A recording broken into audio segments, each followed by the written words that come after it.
Hey guys, in this video, I'll show you how to go ahead and delete labels in Gmail.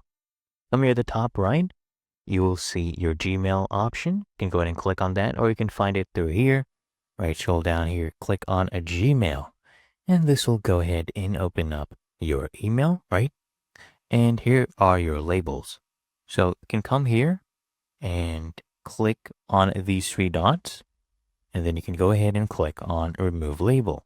This will basically delete your label. You can do that for multiple labels as well. So I'll come here, remove this label, and then I'll remove this other one, right? You have to do this one by one, by the way. There's no option to go ahead and delete everything at once. So you just have to do this one by one.